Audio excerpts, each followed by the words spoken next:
Buenas noches. Bienvenidos a una sesión más de la Asociación de Medicina de Emergencias del Estado de Nuevo León. En esta ocasión es un honor para mí presentar a un profesional de la medicina de emergencias de nuestra región, el doctor Ernesto Camacho Gutiérrez, médico urgenciólogo, egresado de medicina de la Universidad Autónoma de Nuevo León. Posteriormente, egresado de Medicina de Emergencias del Hospital General de Zona número 8, San Ángel, y con estudios posteriores en toxicología en el Hospital Juárez, también de México, Distrito Federal. Actualmente, él se desempeña como profesor de la carrera de medicina en la Universidad de Monterrey y también es médico adscrito al Hospital General, al Hospital 21, alta especialidad 21, en el Hospital de Traumatología, en el servicio de emergencias. Entonces, en esta ocasión, nos viene a hablar sobre un tema de mucha importancia, el abordaje inicial del paciente intoxicado, y nos dará muchos tips de interés para todos acerca de cómo poder afrontar, cómo poder identificar y cómo poder tratar a los pacientes que se encuentran con una sospecha o con un diagnóstico de un paciente con un toxíndrome. Y en este momento pues le cedo la palabra.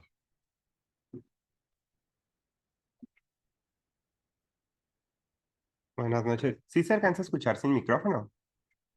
O si no, para... Bueno, buenas noches. Pues vamos a platicar un poquito sobre cómo se abordan los pacientes intoxicados. La realidad es que es un tema bastante extenso y bastante interesante y divertido. Nada más se trata de ir como agarrándole un poquito el hilo y sobre todo empezar a sospecharlo. La tóxico pues es un área de la urgencia que hasta hace algunos años no se le daba como mucha importancia y finalmente cada vez vamos identificando cómo estos pacientes son más frecuentes en las áreas de urgencias y motivo por el cual inclusive se ha añadido a los programas de estudio tanto de pregrado como de posgrado. Entonces, para el día de hoy, pues lo que vamos a estar revisando o los objetivos que vamos a tener, vamos a platicar un poquito sobre algunos conceptos básicos, va a ser una situación súper rápida y un breve repaso epidemiológico. Vamos a identificar entonces cómo se deben de abordar estos pacientes, cuál es el algoritmo que se propone para abordar un paciente que esté intoxicado y que no conocemos la causa. De igual manera, vamos a reconocer los diferentes toxíndromes que están presentes y, por lo tanto, poder establecer estrategias de tratamiento dependiendo tanto del toxíndrome que identifiquemos o bien también dependiendo de la intoxicación en caso de que conozcamos la causa exacta que le está condicionando. Entonces, pues vamos a recordar rápidamente que la toxicología, ya se brincó esta cosa, es básicamente la ciencia que se va a encargar del estudio entre la relación que existe entre las diferentes sustancias en las cuales podemos estar en contacto en nuestro medio, cómo se van a relacionar con los sistemas biológicos, es decir, cómo se van a relacionar con el organismo, y asimismo ver cuáles son los efectos que van a producir, y estos tanto terapéuticos como patológicos. Asimismo, se reconocen otras dos definiciones importantes que son tóxico y veneno. Muchas de las veces se toman como sinónimos intercambiables, sin embargo, ¿cómo decirlo? El veneno, si somos así como muy puristas o muy de libro, se va a referir más bien a sustancias de origen biológico, en tanto que los tóxicos van a ser de origen químico. Y estas, finalmente lo que platicábamos, van a tener una interacción con el organismo y va a condicionar algún efecto. Puede conducir una alteración morfológica, puede ser funcional o puede ser bioquímica, dependiendo del tóxico que estemos platicando en cuestión. Otros conceptos importantes que vamos a platicar súper brevemente van a ser la tolerancia, la dependencia y el síndrome de abstinencia. Esto podemos presentarlo a diferentes sustancias y esto lo podemos presentar inclusive hasta en dosis terapéuticas. La tolerancia va a ser el hecho de que el paciente cada vez aguante más, por así llamarlo, y el efecto vaya a ser menor a una dosis establecida. Yo creo que la forma más sencilla de entenderlo es, por ejemplo, los pacientes que están acostumbrados a tomar alcohol y que a lo mejor la primera vez o las primeras veces, 2, 3 chevecillas, y ya se les subió y ya tienen problema. Pero conforme van repitiendo la ingesta, cada vez se requiere de una dosis mayor para llegar a un determinado efecto. Y entonces lo que empezaron siendo 2 cheves, terminaron siendo un cartón o 2. Después de la tolerancia viene la dependencia, y esto es cuando la persona va a desarrollar un patrón maladaptativo a una sustancia. Es decir, si yo no me tomo mi café en la mañana, no funciona, o siempre estoy de mal humor o demás. Entonces, ese tipo de situaciones nos van a hablar ya un poquito de la dependencia. Esta dependencia puede ser física o puede verse también psicológica por el efecto de placer que pueda sentir la persona. Y por último, tenemos el síndrome de abstinencia, o también conocido como síndrome de supresión, y esto lo vamos a ver en pacientes que van a suspender o van a disminuir el patrón de consumo en el cual están habituados. Y en base a esto van a tener una serie de reacciones biológicas importantes que pueden ir desde la pura ansiedad hasta presentar inclusive taquiarritmias o inclusive crisis convulsivas. Y por lo tanto, pues su manejo también es motivo del estudio de la toxicología. Epidemiológicamente hablando, para entrar un poquito más en materia, lo que vemos en este reporte del 2019 es que se estima que hay desde hasta 2.1 millones de intoxicaciones en el 2019 reportadas. De estas se ha visto que desafortunadamente el 57.5% de los casos van a ser en pacientes menores de 20 años, y que el siguiente grupo que le sigue en frecuencia, con un 17.1, van a ser los adultos jóvenes, es decir, el grupo de 20 a 39 años.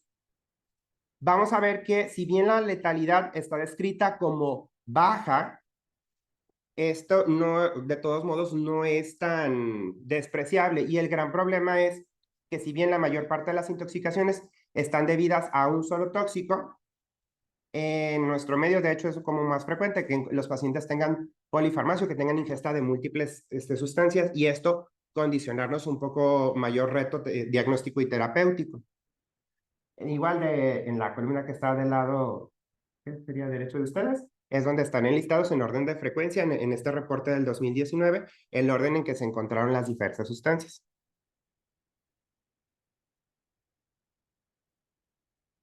Y pues, ¿qué es lo que vamos a estar observando en estos pacientes? Vamos a ver que dependiendo del grupo de edad es lo que esperamos encontrar o lo que vamos a buscar intencionadamente por orden de frecuencia.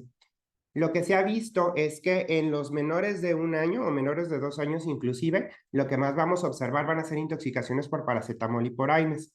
Aquí es importante recalcar algo. Muchas de las ocasiones, estas intoxicaciones se van a presentar aún en dosis terapéuticas, y esto lo vemos en pacientes que tienen terapéuticas muy prolongadas. Por eso la importancia, por ejemplo, vaya, las mamás ya saben que si el niño tiene fiebre, le da 2 gotas por kilo de paracetamol. Sin embargo, cuando este tratamiento pues, se utiliza por más de 5 días o demás, pueden observarse casos de toxicidad, o bien que no se entienda adecuadamente la instrucción que les demos a los pacientes, y entonces en lugar de decir 2 gotas por kilo, le den 2 goteros, por poner un ejemplo. Después en el siguiente grupo de edad, lo que vemos es a los pacientes de 1 a 5 años. Y estos son cuando los niños empiezan a conocer el mundo, empiezan a caminar, empiezan a explorar y empiezan a meterse a todos lados y se meten a la boca todo lo que se encuentran. Y entonces, dentro de su explorar, encontramos que el principal problema pues va a ser el alacranismo. Las picaduras de alacrán en este tipo de pacientes, si bien no sería a lo mejor lo más propio en Nuevo León, porque los alacranes aquí en Monterrey son de poco interés toxicológico y de muy baja toxicidad, en el resto del país hay situaciones donde pueden ser inclusive causa de mortalidad sumamente importante. Después tenemos a los adolescentes, donde ya empieza el uso y abuso de sustancias con fines recreativos o también con fines suicidas. Y estos son pacientes que vamos a estar observando frecuentemente. En los adultos jóvenes, ya lo que se agrega, aparte de lo previo, es la exposición laboral. Pacientes que trabajen en fumigación de campos, pacientes que trabajen, por ejemplo, en gasolineras, o pacientes que están expuestos a solventes, van a estar presentando una toxicidad de forma crónica y eventualmente va a presentar complicaciones a la salud, que pueden ir desde síntomas vagos a inclusive neuropatías o depósitos óseos por desplazamiento de calcio. ¿Ok? Por otra parte, pues tenemos, y en los adultos mayores, lo que observamos más bien es la polifarmacia. Los abuelitos habitualmente van a tener una lista de al menos 5 fármacos que van a estarse tomando, y suponiendo que ellos recuerden, pues se tomarán adecuadamente las dosis, pero si no, puede ser el no se me olvida, me las tomo de vuelta, o las enfermedades neurodegenerativas que finalmente pues pueden hacer que los pacientes de forma inconsciente tengan una sobreingesta de medicamentos. Ahora, etiológicamente, ¿cómo podemos clasificar a las intoxicaciones? Estas pueden ser accidentales o pueden ser voluntarias, dependiendo de la causa, pues, o lo que lo llevó. Dentro de las intoxicaciones accidentales, pues vamos a tener las ambientales, las de tipo laboral, las medicamentosas, las alimentarias, las domésticas y las que son por plantas y animales. Sin embargo, tenemos por otro lado los pacientes que voluntariamente ejercen una violencia sobre otro y condicionan una intoxicación, que puede ser con fines homicidas o suicidas. Pueden ser pacientes también que tengan uso y abuso de sustancias y que por elección propia elijan tenerlo. Tenemos las que sean con fines abortivos o también tenemos el dopaje, que de hecho es una situación bastante común y no, ¿cómo decirlo?, bastante subestimada dentro de nuestro medio. En estos pacientes tenemos el dopaje laboral, que puede ir desde, me tomo una pastilla de fentermina o de modafilino para aguantar la guardia y entonces a poder hacer todos los pendientes que tengo. Puede ser el de tipo deportivo o puede ser el dopaje de tipo sexual, que puede ser para mejorar el performance o bien también puede ser como uso de drogas facilitadoras de abuso sexual. Y entonces, ¿qué es lo que me interesa para tratar en estos pacientes? ¿O qué es lo que voy a hacer? ¿Qué es lo que me interesa buscar intencionadamente? Voy a dar medidas de soporte que estén encaminadas a salvaguardar la vida del paciente. Vamos a buscar, en la medida de lo posible, encontrar la causa y poder manejar todas las complicaciones concomitantes que van a estar presentándose. Vamos a buscar retirar la mayor cantidad de tóxico que esté en contacto con el paciente. Esto en la piel, en la ropa o con cualquier otro tipo de exposición. Y al tiempo vamos a buscar medidas para favorecer la eliminación de los tóxicos. Y también en los casos donde esté indicado, podemos el uso de antídotos para contrarrestar el efecto tóxico de estas enfermedades, porque finalmente termina siendo una enfermedad. Y con esto no te estoy diciendo que todo lo que cruce por la sala de urgencias va a estar relacionado con toxicología. Entonces, cuando no tenemos idea, tenemos que empezar a tener como sospecha y tenemos que empezar a abrir ese abanico de posibilidades. Y entonces, cuando tenemos pacientes que tienen un inicio súbito en su padecimiento, con una afección habitualmente multisistémica que no se logra explicar, me parece, me cuadra, pero digamos, por ejemplo, un pie diabético está séptico, tiene su pie diabético, pero no me checa la evolución porque pues en 3 días esta lesión no se presentaría por un pie diabético de forma habitual y además es un paciente joven. Entonces, es el abrir y decir, bueno, pues a lo mejor no se trata de un pie diabético, tal vez se trata de un loxocelismo. Y el paciente no lo había percatado porque la mordedura por la araña muchas de las veces ni siquiera se identifica. O, oye, pues tengo un paciente que me llega dolor torácico. Pues, ok, parece anginoso, todas las características, pero tiene 20 años. Y pues en condiciones normales y sin comorbilidades importantes, un paciente de 20 años no tendría por qué presentarnos un dolor de tipo isquémico. Entonces, cuando empiezan con esa dificultad para el diagnóstico, cuando tenemos un fisiopato que te hace como ruido, que dices tú, no logro encasillarlo en una patología, es momento de decir, pues, ¿y qué tal si es algo toxicológico? Y entonces prender el foco y empezar a ver posibilidades. El gran problema que tenemos entonces con los intoxicados y su abordaje es que muchas de las veces, si nos va bien, el paciente nos podrá dar información con respecto a lo que le está ocurriendo, pero muchas de las veces ni siquiera es esto, o el paciente llega sin un familiar o alguien que nos pueda compartir información. De igual manera, no existe un laboratorio como en las series de televisión donde le tomas una muestra y te da todo el panel toxicológico de todas las cosas que existen en el universo. No existe aquí. No siempre conocemos la droga y lo que platicamos, muchas veces la exposición a multifármacos también nos va a enmascarar lo que podemos encontrar. O la otra cuestión muchas veces también es la manipulación en hospitales previos a nuestra valoración. Y yo creo que a todos en algún momento nos ha tocado que estamos valorando un paciente, pero antes de llegar con nosotros, lo vieron en un consultorio médico y después lo vieron en una clínica y después lo llevaron a un hospitalito, después lo llevaron al hospital donde estamos trabajando. Y cada acción que se va moviendo y el tiempo que va pasando va a modificar la presentación del cuadro y esto nos puede establecer un reto diagnóstico terapéutico importante. Entonces, el abordaje del intoxicado va a cursar con 3 fases. Estas están tomadas de la Guía de Práctica Clínica Mexicana, sin embargo, aplican perfectamente. Las 3 fases. La primera va a ser la fase de emergencia, la cual va a estar encaminada a dar un soporte vital. Esta habitualmente va a ser extrahospitalaria y habitualmente va a ir enfocada, como platicábamos, soporte vital básico. Medidas encaminadas a que me llegue el paciente. Después viene el apoyo vital avanzado, que este lo hacemos todos en nuestras áreas de urgencias con los diferentes pacientes y las diferentes patologías que nos enfrentamos. El abordaje sigue siendo A, B, C, D, E, como en todos de los pacientes del área de urgencias. Y vamos a crear una tercera fase que muchas de las veces va a ser concomitante con el apoyo vital avanzado, que va a ser la detoxificación y la descontaminación. Ahora bien, en diferentes revisiones se proponen diferentes algoritmos. Esta revisión es del 2022 y propone este algoritmo que nos ayuda a acomodar de una forma bastante lógica y ordenada cómo manejar a estos pacientes, qué hacer, cómo empezamos y cómo darnos una estructura mental para poder trabajar adecuadamente con estos pacientes.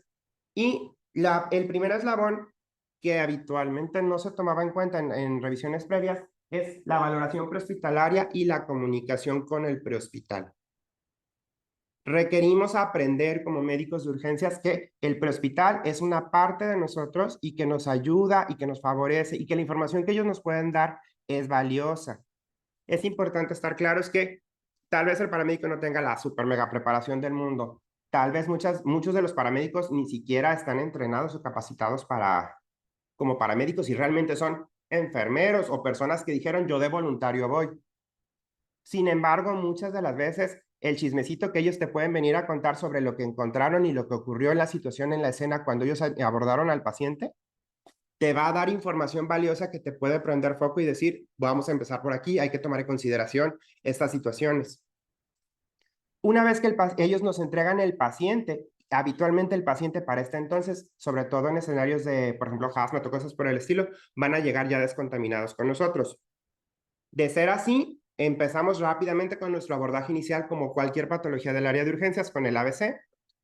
Vemos nuestra historia clínica, valoramos los signos vitales, vemos la exploración física del paciente y usando en conjunto todo esto, cómo se van a modificar el soporte vital, cómo se modifican los signos vitales, la exploración, datos importantes que encontremos, pudiéramos armar un toxíndrome, que ahorita vamos a platicar un poquito más adelante de ello. Podemos complementar con estudios diagnósticos, finalmente nada está peleado con eso, al contrario, nos va a ayudar a tener una mayor certeza y a poder dirigir mejor nuestro abordaje del paciente y finalmente, en base a ello, poder dar un tratamiento y definir el destino del paciente. Saber si el paciente puede irse a casa, saber si el paciente requiere quedarse en nuestra sala de urgencias en observación o si es un paciente que va a requerir continuar su tratamiento en piso o inclusive en la terapia intensiva o quirófano, dependiendo de la situación que estemos presentando con el paciente. Entonces, se fijan, este algoritmo o esta forma lo que nos ayuda es a darnos como un poco de estructura para poder decir, bueno, vamos a trabajar. Y entonces, lo que ya, no, esto igual no les va a poder yo decir mucho porque esto es algo que ustedes lo saben mejor que cualquiera, pues empezamos entonces con el soporte vital del paciente, con el ABC. Es bien importante estar claro que estos pacientes se abordan como cualquier otro paciente, solamente tomar precauciones, por ejemplo, si el paciente tuvo contaminación cutánea o algo por el estilo, ver el equipo de protección personal. Sin embargo, vamos a valorar nuestra vía aérea como lo haríamos con cualquier paciente. Vamos a valorar si el paciente presenta secreciones importantes en la cavidad oral, situaciones que puedan obstruir nuestra vía aérea y ver el manejo correspondiente como lo haríamos con cualquier paciente. Es bien importante estar claros que la secuencia de intubación rápida es un procedimiento que podemos utilizar con ellos de forma segura, siempre y cuando individualicemos nuestra elección de fármacos a la situación clínica del paciente. O bien valorar la posibilidad de utilizar dispositivos no invasivos también en caso de que nuestra vía aérea se encuentre permeable. De igual manera, no estar casado con que todo paciente tiene que intubarse y entonces si el paciente está neurológicamente íntegro, protege su vía aérea por sí mismo, pero requiere de aporte ventilatorio, pues entonces considerar inclusive la ventilación mecánica no invasiva, alto flujo, para poder mantener la saturación de oxígeno que requiera el paciente. Por otra parte, en cuanto a la C, es importante que estemos claros que, pues en el mejor de los casos, el paciente va a llegar con pulso, va a tener alteración a lo mejor de su frecuencia cardíaca, o a lo mejor de su presión arterial, y el abordaje o el manejo en estas situaciones sí cambia un poco. En lugar de decir, bueno, sabes que está sumamente hipertenso el paciente de primera instancia, vamos a meterle, no sé, la betalol-IB para disminuir las cifras de tensión arterial del paciente. Aquí es donde tenemos que poner un poquito en alto y decir, bueno, a ver, espera primero. Si el paciente está taquicárdico e hipertenso, podríamos considerar el uso de una benzodiazepina antes de considerar el uso de un antihipertensivo. Si vemos que el paciente está bradicárdico, nos vamos a ir al algoritmo de bradiarritmias como lo establece la AJA y podemos utilizar atropina y de ser necesario marcapaso. Y bien, si sabemos que estuviera relacionado, por ejemplo, con beta bloqueadores, es válido el uso de glucagón, si lo tuviéramos disponible, para poder utilizarlo como antídoto específico y poder resolver inclusive la situación hemodinámica del paciente. Ahora, si nuestro paciente requiere de reanimación hídrica, se va a manejar como la de cualquier paciente, la vamos a dirigir con las mismas metas que cualquier paciente y de ser necesario, podemos administrar también vasopresores, siendo la norepinefrina el vasopresor de primera elección. En cuanto a la D y la E, que es el déficit neurológico y la exploración, es bien importante estar claros de varias cosas. Número 1, glucometría. Todo paciente que pasa un área de choque o en el paciente que estemos sospechando que está intoxicado, una glucometría es importante. ¿Por qué? Porque esto nos puede condicionar alteraciones del sensorio. Y no solamente estamos hablando de que esté paciente deprimido o inclusive convulsivo por la hipoglucemia. Recordemos que en estadios iniciales pueden también estar cursando con agitación, pueden estar inquietos y no cooperadores precisamente por los mismos síntomas de la hipoglucemia. Por otra parte, hay que evitar el uso de antipsicóticos de primera instancia.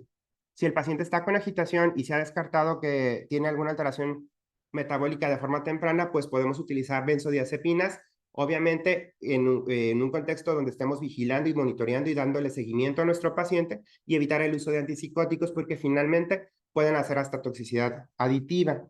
Y en la exploración vamos a buscar no solamente, o sea, vamos a descubrir a nuestro paciente, lo vamos a explorar de todo como siempre. Vamos a ver, por ejemplo, cómo está la coloración de la piel o también vamos a revisar inclusive las pertenencias del paciente. ¿Por qué? Porque no sabemos si tal vez trae ahí alguna droga y entonces nos damos cuenta, pues pudo haber sido esta situación, alguna sustancia, algún polvo, algo que estuviera impregnado.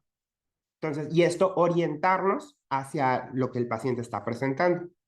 Posterior a ello, pues platicábamos sobre la historia clínica y de la historia clínica, pues tenemos que recordar que, decía un maestro, que finalmente es como volverse un detective o andar en el chisme y entonces empezar a buscar toda la información que podamos obtener.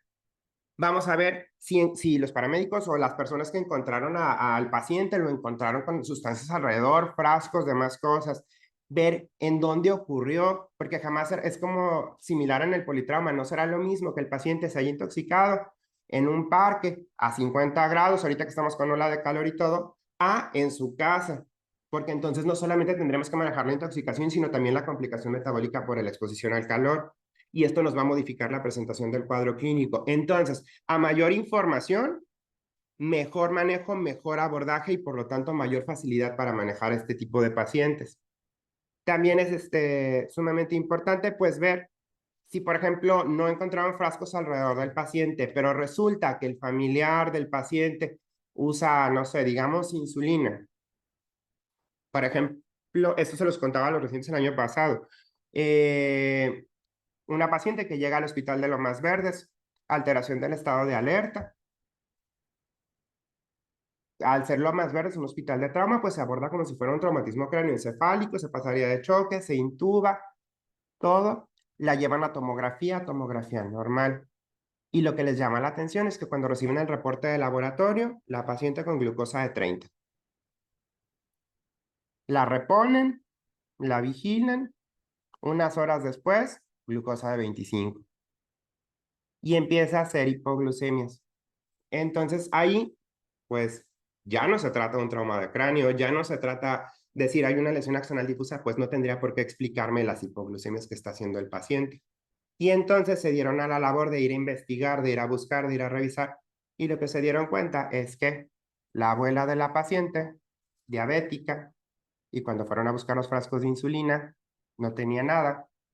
Cuando la revisan a detalle, entre los dedos, había punciones donde se estuvo inyectando la insulina con fines suicidas. Entonces, de ahí es importante que entrar en este modo de investigar, de revisar, de preguntar, nos va a favorecer mucho, nos va a facilitar mucho el abordaje de estos pacientes. Si te quieres poner en modo chisme, ponte en modo chisme, funciona en este tipo de situaciones. Por otra parte, pues bueno, tenemos las alteraciones de los signos vitales. Los signos vitales por sí mismos, pues es de lo primero que nos checan cuando va a enfermería, se acerca en el triage de los pacientes, es lo primero que valoran. Entonces, nos pueden ir también dando información. Dependiendo, no me voy a detener a como leerles cada una de ellas porque si no, esto se volvería increíblemente extenso y tedioso. Sin embargo, pues aquí les voy mostrando cómo dependiendo de las alteraciones de los signos vitales, podemos ir sospechando de diferentes etiologías o de diferentes intoxicaciones. Las que nos pueden dar bradicardia, taquicardia, alteraciones en la temperatura. De igual manera, los pacientes que tengan hipotensión, hipertensión, pueden estar relacionados con diferentes grupos de fármacos o de tóxicos. Las alteraciones respiratorias. Y, por ejemplo, las alteraciones respiratorias no solamente es decir, bueno, es que el paciente ingirió paraquat y entonces va a estar con una disnea súper severa porque finalmente sus pacientes hacen hipoxia sumamente importante, sino también considerar que hay tóxicos que nos pueden dar alteraciones del patrón respiratorio porque condicionan acidosis metabólica. Y es donde entran, por ejemplo, los salicilatos, los alcoholes, el metrotexate. O también alteraciones que pueden ser en la oximetría, en las pupilas e inclusive en la glucometría de los pacientes. Entonces, finalmente, los signos vitales nos pueden dar también información valiosa que nos puede empezar a hacer pensar hacia un tóxico determinado y, por lo tanto, empezar a investigar y dar manejo específico. Igual en la exploración física, no solamente pues, es limitarnos a signos vitales, es revisar al paciente, escucharlo, ver, buscar intencionadamente si hay alguna alteración neurológica, si el paciente presenta nistagmos, cómo están las pupilas, ver inclusive si el paciente tiene retención urinaria o no, si el paciente se orinó, alteraciones en la coloración de la piel, porque también esto nos va a ir ayudando a integrar eventualmente toxíndromes. Los toxíndromes son asociaciones o son grupos de signos y síntomas que van a estar asociados a un grupo de tóxicos. Por eso son toxíndromes. Básicamente la misma definición de la facultad, pero agregándole tóxico. ¿Ok? Existen un montón de toxíndromes, sin embargo, la literatura siempre hace énfasis en 4 toxíndromes básicos. Y ya dependiendo de dónde lo revisemos, hay quienes agregan el serotoninérgico como un quinto toxíndrome o, por ejemplo, la literatura más reciente agrega un toxíndrome opioide. Pero finalmente, siempre se coinciden estos 4 toxíndromes básicos, que van a ser el simpático mimético, el colinérgico, anticolinérgico y el hipnótico sedante.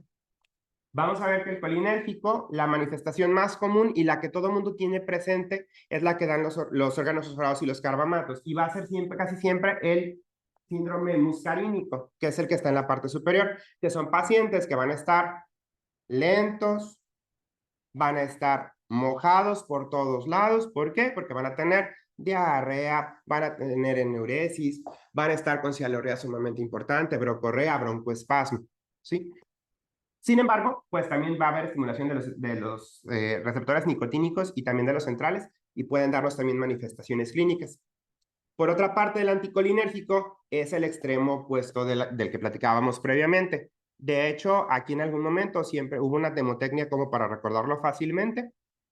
Y estamos hablando de pacientes que es la de seco como hueso, ciego como murciélago, loco como sombrerero, rojo como remolacha. ¿Por qué? Porque son las manifestaciones clínicas que vemos en los pacientes. Entonces vemos pacientes que van a estar con sequedad de mucosas, que van a estar con hipertermia, que va a haber una disminución del peristaltismo, van a cruzar inclusive con alucinaciones, por lo tanto estamos hablando que son loco como sombrerero, etcétera, etcétera.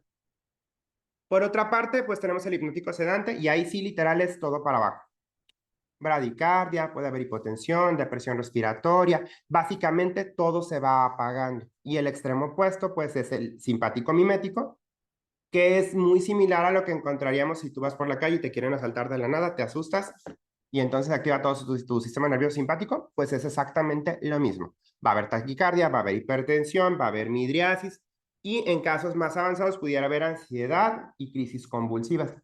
Y aquí les pongo pues algunos ejemplos de tóxicos que pueden estar condicionando cada uno de los toxíndromes. Ahora, como les comentaba, los toxíndromes pues son estos. Sin embargo, no son los únicos que hay. Depende de dónde revises, puede haber más.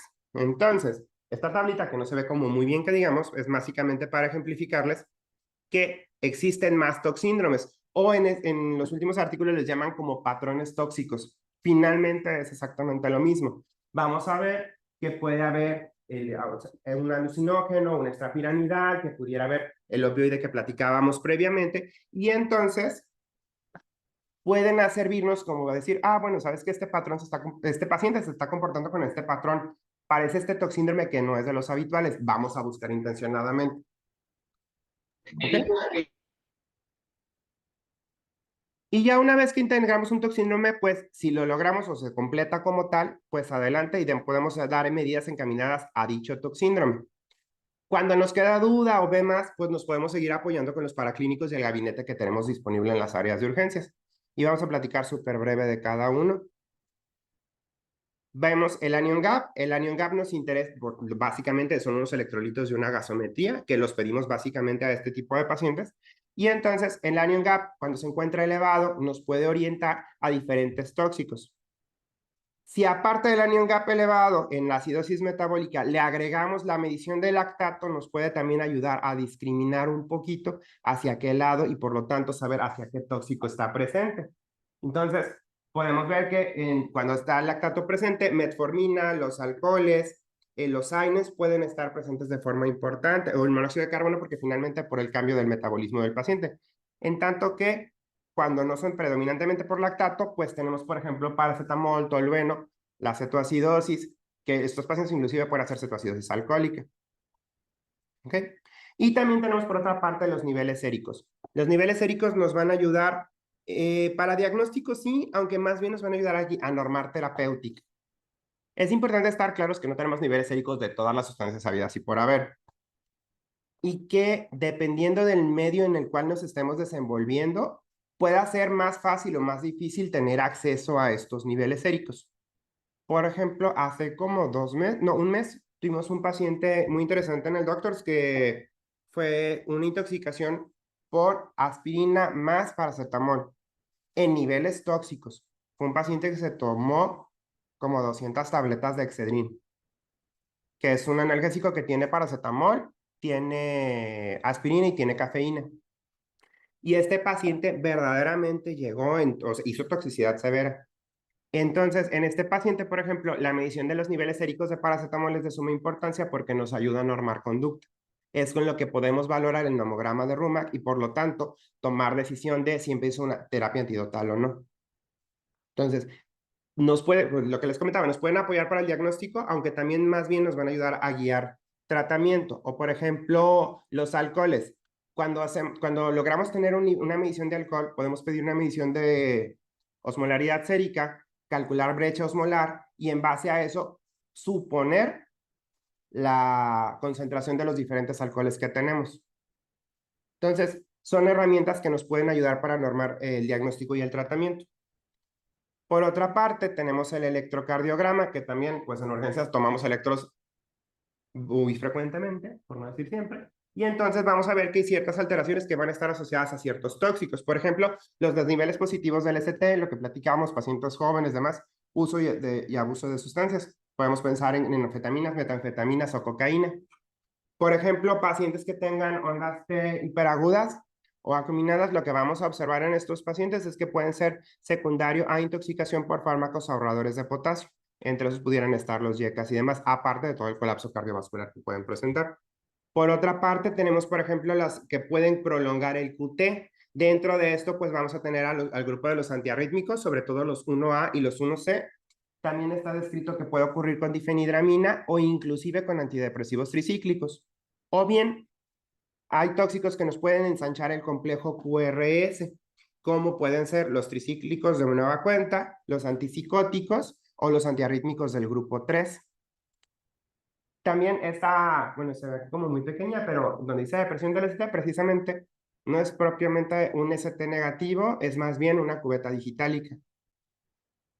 Y entonces, la cubeta digitálica, que no es un dato de toxicidad, es un dato de digitalización, en el contexto adecuado nos puede ayudar a pensar, pues es un paciente que está intoxicado por digoxina. ¿Ok? Y tenemos el perfil urinario. Esto también hay mucha gente que se lo toma como que es la panacea y que te va a dar todas las respuestas, y esto también es falso. El perfil urinario toxicológico nos va a dar una apreciación cualitativa, es decir, el paciente estuvo en contacto o no con determinada sustancia. Sin embargo, hay que tomar siempre este resultado en un contexto. ¿Ok? Es decir, no es como que, ya dio positivo, ya. Tuvimos, igual les platico súper rápido, un paciente que llegó en la 21 por una quemadura eléctrica. Resulta que se dan cuenta que en sus pertenencias él tiene marihuana, le hacen un perfil toxicológico y da positivo. Entonces, en la hoja de accidente de trabajo, ahí le ponen con letras gigantes, intoxicado por marihuana y demás cosas.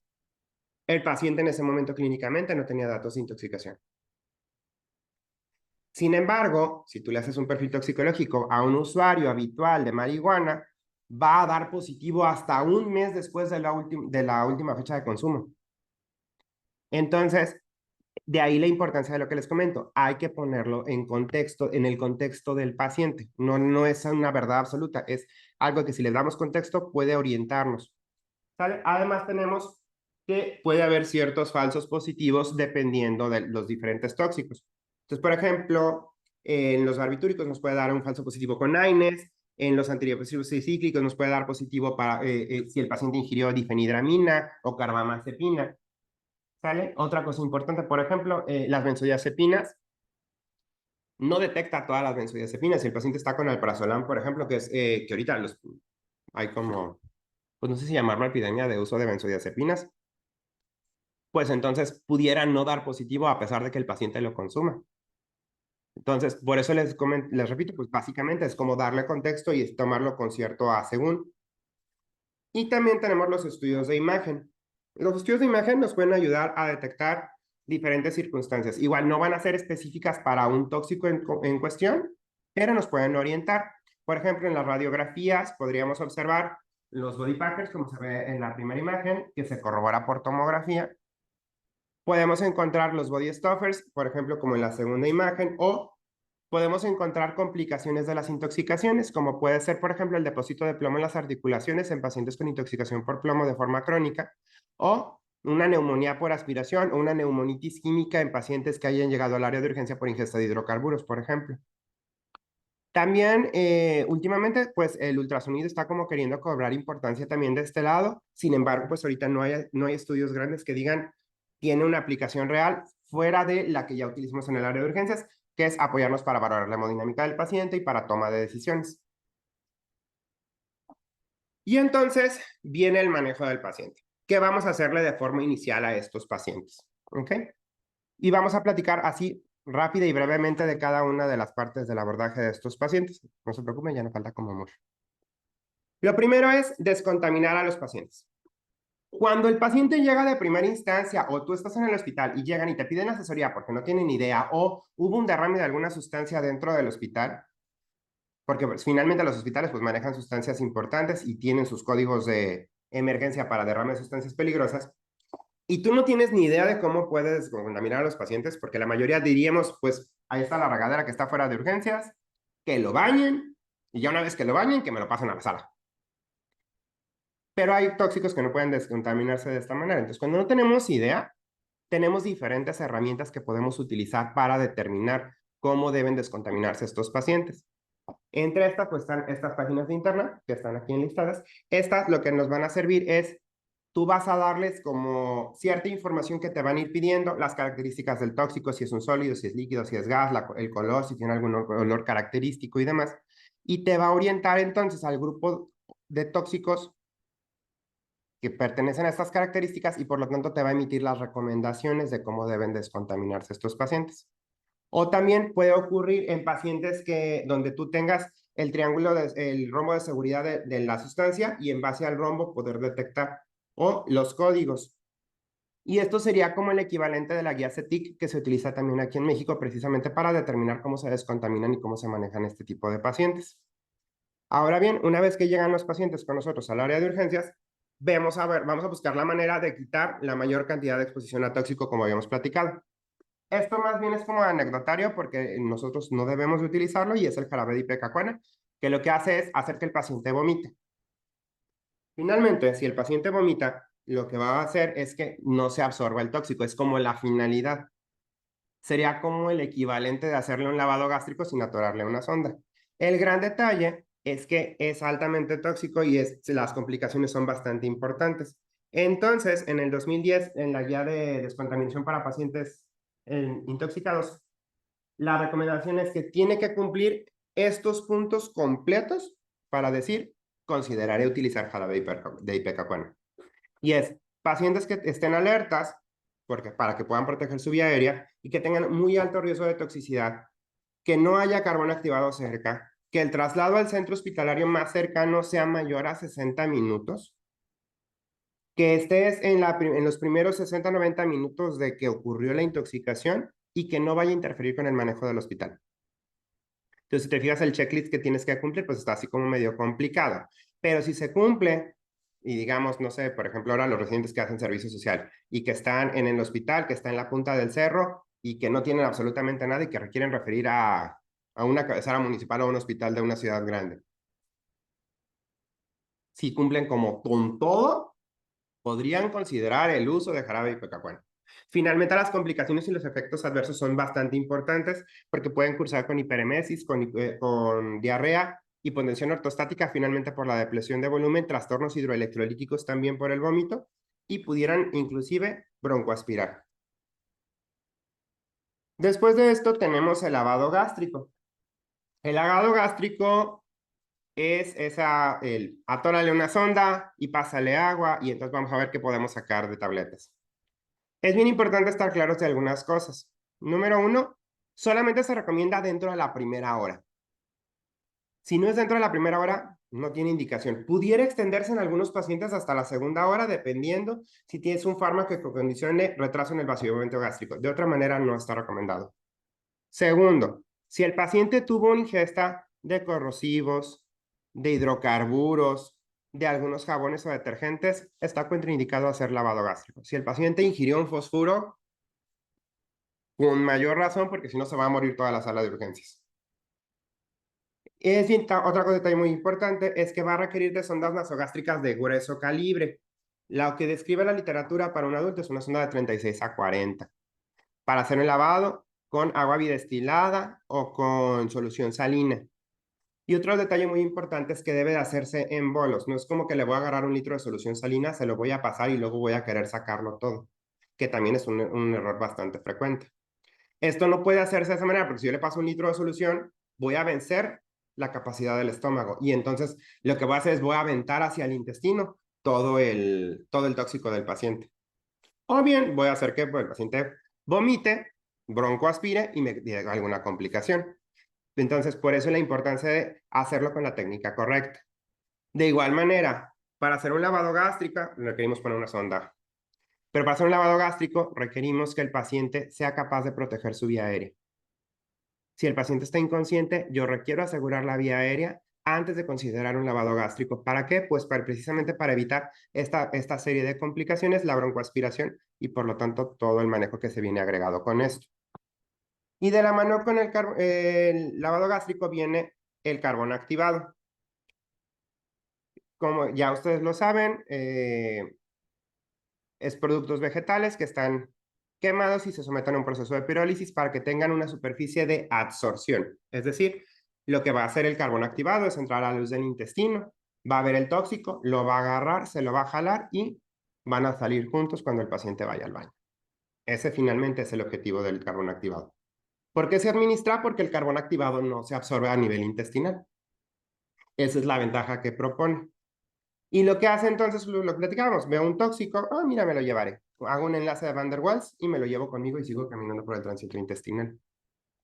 Ahora, no se utiliza en todos los pacientes, no se utiliza en todas las situaciones y el carbón activado puede administrarse en dosis única o en dosis múltiple, dependiendo de lo que requiera el paciente y el tóxico que estemos platicando en cuestión. Si el paciente tuvo una ingesta de cáusticos, de corrosivos, hidrocarburos, alcoholes o cuerpos extraños, está totalmente y completamente contraindicado. Igual, lo ideal es que sea dentro de la primera hora y que hay que recordar que no es inocuo, hay riesgos. El paciente puede broncoaspirar, puede cursar con estreñimiento, inclusive hay pacientes que pueden presentar perforación intestinal. Entonces, estar claros que tenemos que valorar el riesgo-beneficio de la administración del carbón activado. La dosis que se recomienda va a ser de 0.5 a 1 gramo por kilogramo de peso y esto puede ir diluido en agua o en un catártico. Si va diluido en agua, le ponemos de 5 a 7 mililitros por kilogramo de peso. Si va diluido en un catártico, lo hacemos de 2 a 5 mililitros por kilogramo de peso. Y bien importante que si va a ser en dosis múltiple, la mayor parte de la literatura no te recomienda que utilices catártico en las dosis múltiples. ¿Ok? Bueno.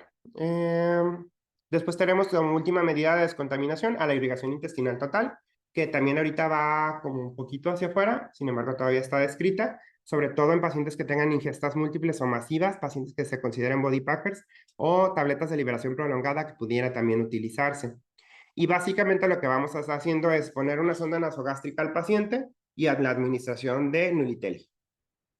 ¿Qué es lo que va a hacer? Condicionar una diarrea súper severa para que entonces todo fluya y entonces todo salga y entonces se descontamine el paciente y no se absorba. Básicamente es como el objetivo.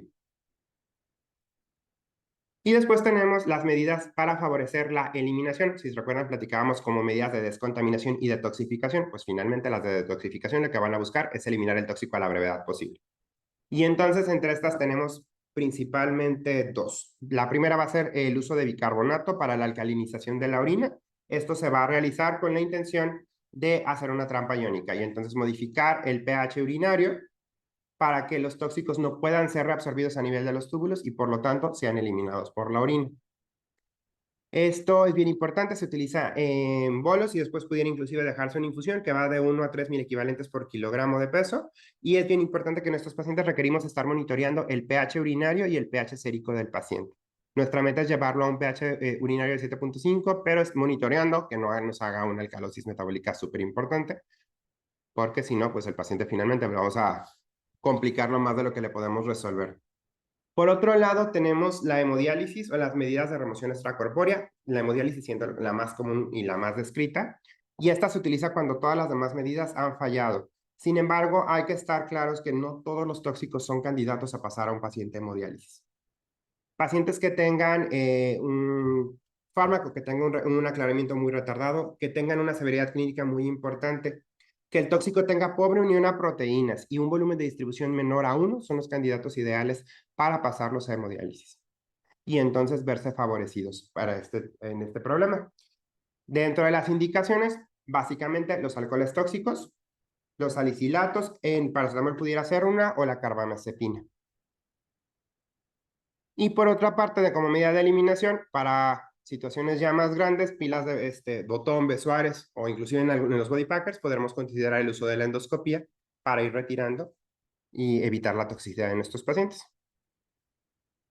Por último, para terminar sobre qué le vamos a hacer a estos pacientes, habíamos platicado sobre la terapia antidotal. Dependiendo de la literatura y donde lo revises, te hablan de que los antídotos, hay antídotos y antagonistas. Y el antídoto se va a combinar con el tóxico, lo va a inutilizar y entonces va a permitir que se elimine fácilmente. O bien, tienes un antagonista que va a llegar, se va a pelear por un receptor y ya, pues como el receptor está ocupado, ya no puedo hacer mi efecto y eventualmente me elimino. Actualmente para la definición de antídotos, sobre todo en esta revisión del 2022, modifican un poco la definición y entonces te hablan que el antídoto tiene 5 formas en las que pudiera trabajar. La primera es la inhibición competitiva por receptores, que es lo que platicábamos de los antagonistas previamente.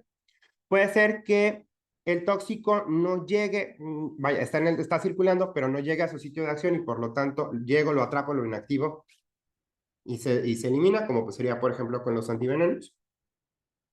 Puede ser por reparación celular y detoxificación de los metabolitos, como por ejemplo ocurre con la N-acetilcisteína en la intoxicación por paracetamol. Si recordamos lo que va a hacer la N-acetilcisteína, básicamente es hacer que haya glutatión para que el glutatión metabolice el paracetamol y el napki y entonces pueda metabolizarse por otra vía y por lo tanto pueda ser eliminado más fácilmente.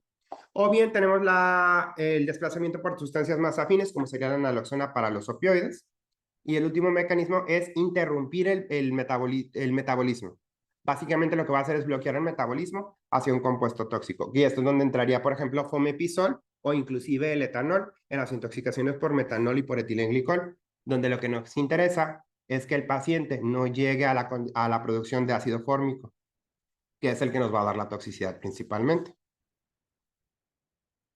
Y aquí les pongo así rápida y velozmente una lista de antídotos, por si le quieren tomar foto, screenshot o algo por el estilo, básicamente como para que lo tengan como de recuerdo.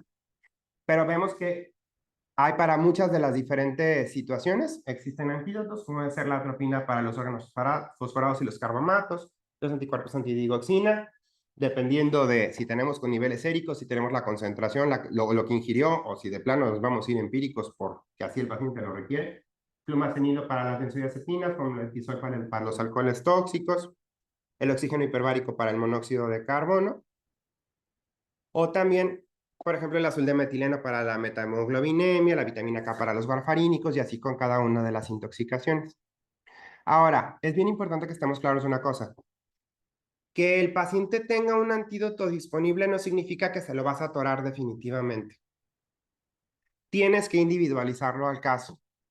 Por ejemplo, si tú tienes un paciente que te ingirió benzodiazepinas y tú dices, bueno, vamos a ponerle flumacenilo para ver como prueba diagnóstico terapéutica, además, va.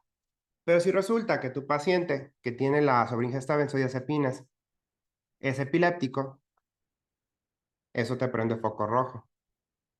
¿Por qué? Porque entonces vas a inhibir el GABA, vas a estimularlo y el paciente puede presentar crisis convulsivas.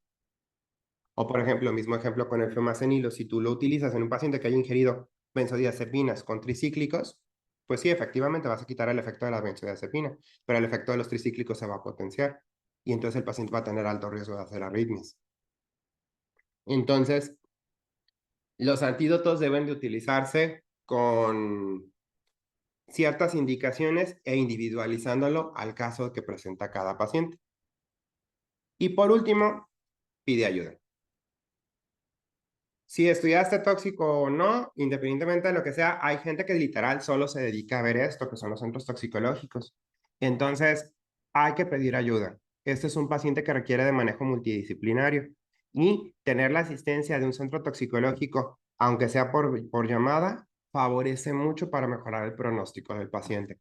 Y entre más pronto los podamos involucrar, nos ayudará a darle un mejor seguimiento y un mejor manejo a nuestros pacientes.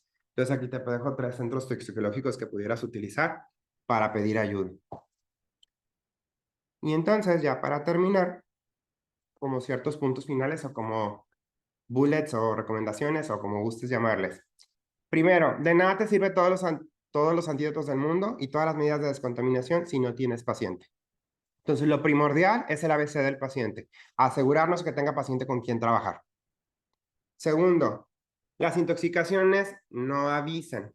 Finalmente, el paciente pues, puede llegar a decir, ah, sí, yo me tomé muchas tabletas de un raticida. Pero el paciente puede llegar y no decirte nada. Sospéchalo. Entonces, abre tu abanico de posibilidades y piénsalo como una opción. Sí, igual, los toxíndromes nos orientan hacia el manejo del paciente. El asunto es que no todas las intoxicaciones van a cumplir un toxíndrome. Entonces, no te quedes casado con la idea de que a fuerza tengo que completar un hipnótico sedante para que entonces yo, o sea, no. O puede haber combinación de sustancias y darnos un toxíndrome incompleto. ¿Sale? Ahora, el abordaje de estos pacientes es dinámico como todos los pacientes en urgencias. Entonces no es nada más de, ya le puse las indicaciones, ya se las di a enfermería y ya me voy a comer el lunch. Bueno, fuera, pero no, tienes que estar pegado con estos pacientes, tienes que ir, tienes que ver, tienes que darles el seguimiento, ver cómo se comporta, ver que los medicamentos se estén administrando a las dosis adecuadas, en los horarios adecuados inclusive, para asegurar que el tratamiento de tu paciente sea óptimo y por lo tanto tenga mejoría. Por otra parte, pues, si vas a utilizar carbón activado, o lavado gástrico, cuidado con la vía aérea. Si el paciente no la protege, protégelo tú. Lo mismo que platicamos al principio. Requiero tener paciente para trabajar. Es lo primero que tenemos que valorar siempre en los pacientes. Y cuidado, no todos los pacientes van a llevar carbón activado. Si lo utilizas, utilízalo en la dosis indicada con los cuidados pertinentes. También otro detalle sumamente importante es el lavado gástrico solo se utiliza en la primera hora. No significa que toda persona que nos llegue al área de urgencias, que se haya tomado muchas pastillas porque se quería morir y demás cosas, le vas a atorar a fuerza una sonda nasogástrica y lo vas a lavar aunque, para que sufra. porque es una conducta bastante frecuente y es un comentario bastante frecuente ante estos pacientes. Son pacientes. Finalmente, algo pasó en su mundo que los llevó a esa situación como para que tú todavía les provisiones dolor innecesario. Entonces, vas a lavar a un paciente, adelante, con las indicaciones claras y precisas y como debe de ser. Y por último, pídele ayuda a tu centro toxicológico de confianza. Finalmente, esto no se trata, no es una lucha de egos, no se trata de yo lo sé todo y tú no sabes nada. Se trata de que trabajemos en conjunto para ofrecerle lo mejor que le podamos ofrecer al paciente y llevarlo al mejor pronóstico posible. ¿Sale? Y pues por mi parte sería todo. Muchas gracias.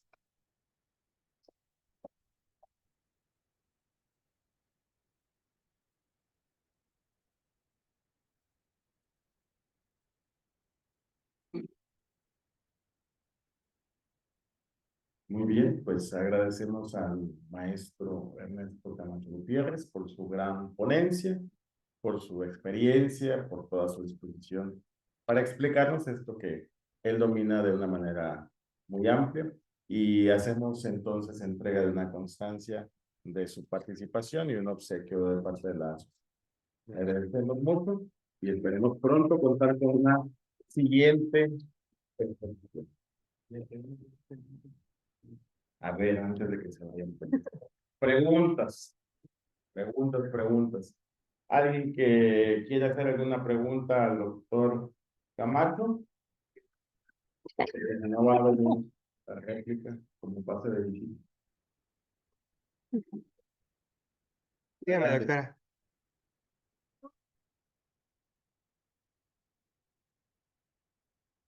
Muchas gracias.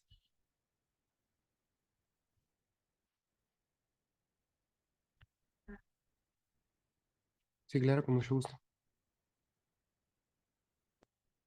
Muy bien. ¿Alguien más?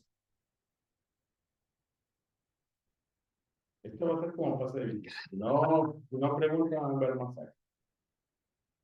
No, no, está bien, está bien.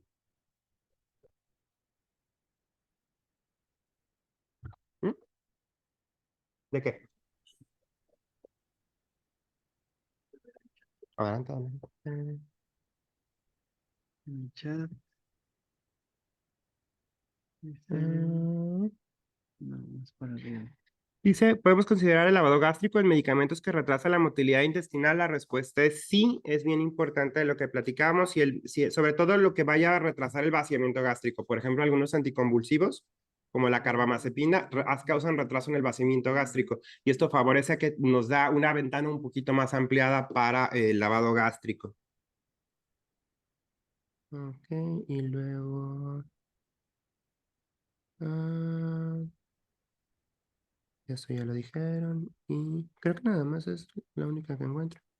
Ok, el diluyente para el carbón activado. Depende en qué lo vayas a diluir. Si el carbón activado se va a diluir en agua, lo vamos a diluir en 5 a 7 mililitros por kilogramo de peso. Nos interesa que no nos quede una concentración demasiado espesa, porque si no, se va a quedar atorado en la sonda nasogástrica. Ahora, un detalle bien importante que no les comenté y que es súper importante. Si el paciente está alerta y está despierto y le vamos a dar carbón activado, no requieres atorarle una sonda nasogástrica para ponérselo. Se lo puedes dar por vía oral. Y es súper válido y a veces funciona muchísimo mejor porque cooperan así los pacientes. Sobre todo, por ejemplo, en pediatría. Recuerdo que hace un tiempo tuvimos un paciente en Conchita precisamente que lo que tenía era una intoxicación y había que darle su carbón activado y lo que hicimos fue ponerlo en un vaso de unicel con un popote para que no lo viera porque va a haber una cosa ahí toda negra y fea, se va a asustar y entonces básicamente se tomó el carbón activado como si estuviera tomando agua. Entonces, esa es una situación que nos puede funcionar. Y en caso, dame un segundito, Aurora, perdón. Y en caso de que lo utilicemos con un catártico, lo más común es que nuestro medio sea manitol. Y el manitol se utilizaría de 2 a 5 mililitros por kilogramo de peso. ¿Ok? Para eso, porque si no, si fuera más alta la dosis, pues básicamente el efecto osmótico y la diarrea que puede condicionar sería muchísimo mayor. Ah. En los pacientes con hilio, efectivamente, de hecho, es una de las contraindicaciones y se puede diluir en manitol como catártico, si es justo lo que les comentaba ahorita.